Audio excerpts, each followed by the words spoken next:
Detroit, Michigan once had a bustling and widespread passenger rail network. The Detroit United Railway and later Detroit Street Railway operated interurban services throughout the region. Meanwhile, the Grand Trunk Western, Chesapeake and Ohio, New York Central, among other railroads, operated long-distance and intercity trains. With the popularization of the automobile and bus, however, the interurbans were wiped out by 1956. The 1960s then saw hardships facing all passenger trains in America. By the late 60s, Detroit was facing a troubling future. People and industry were moving out of the city, and mass transit systems were struggling. The Southeastern Michigan Transportation Authority, or SEMTA, was created in 1967 to consolidate and streamline the region's bus services. Meanwhile, the Grand Trunk Western Railroad was facing financial losses by operating their 6 commuter trains out of Detroit. Despite steady ridership, they were facing yearly losses of around $250,000 by 1971. The Grand Trunk considered either raising fares or canceling trains altogether.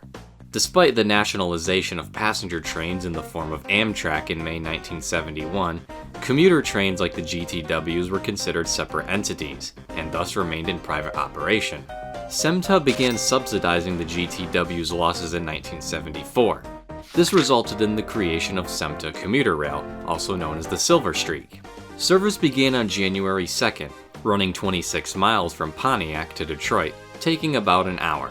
There were 3 rush-hour trips, with connecting bus services in Detroit. There was also one evening trip terminating at Birmingham, and a shopper special train on the weekends. Motive power consisted of 2 GP9s, 2 GP18s, and 1 GP10, all passenger-equipped variants from Grand Trunk Western. Steam-heated coaches also came from the Grand Trunk. SEMTA purchased the Pennsylvania Railroad's Keystone coach set from Amtrak in May 1976, but it never went into service. The train saw around 2,000 riders daily, many looking to avoid rush-hour traffic on the highways.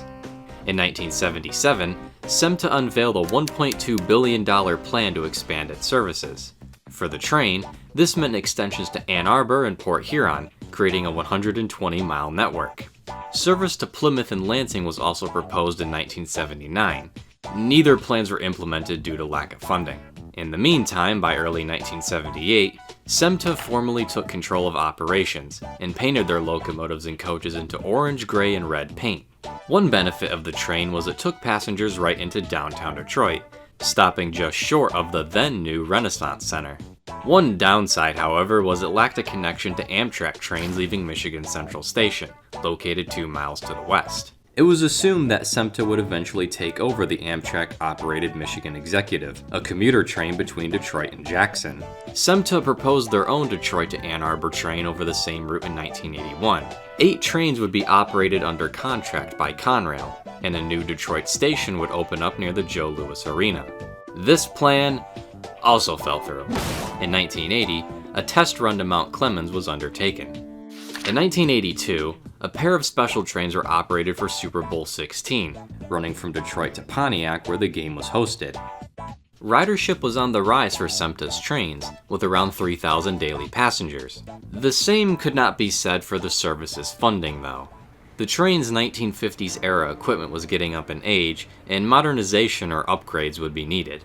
It already cost $1 million per year to operate the trains, and SEMTA was facing a $16 million budget shortfall by the fall of 1983. Things were not looking good. Local funding could not be secured, and the trains had to be discontinued. The last train ran on October 14, 1983, with a court-ordered train also running the following day. Amtrak's Michigan Executive train would also be canceled in October 1984 due to high fares and low ridership, leaving Detroit with no commuter rail system. The only exception being Detroit's downtown trolley, which was only about a mile long. Amtrak's Wolverine, Lake Cities, and Twilight Limited trains also remained. The Michigan Association of Railroad Passengers filed a case against SEMTA to get them to restart service, but they lost in January 1985. The locomotives were sold off to the Massachusetts Bay Transportation Authority in 1987. Number 901 later went to the Green Mountain Railroad in 1993 for parts and was scrapped. 902 would be sent to the Illinois Railway Museum in January 2015. 903 went to Naporano Iron and Metal and was scrapped in 1995. 904 worked as a switcher for MBTA and is now in storage, and 905 went to the Connecticut Central Railroad in October 1994. It then went to the Central New England Railroad in 1997, where it remains stored. The coaches were sold off elsewhere. On the bright side, Detroit would receive a 2.94-mile automated people mover system in July 1987. The downtown trolley, however, would be removed in 2003 due to low ridership.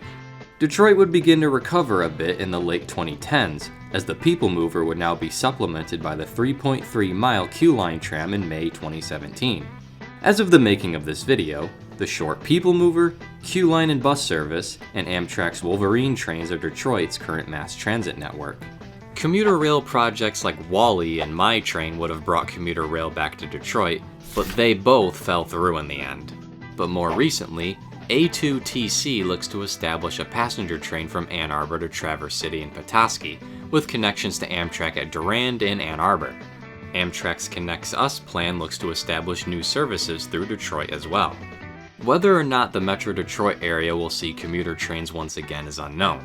Looking back on their short 9-year career, SEMTA's commuter trains were cut as a result of it being too costly to operate and lack of funding, despite steady ridership. Maybe if the expansion plans went through, it would still be around today. Only tomorrow will tell what's in store for Michigan's railroad network.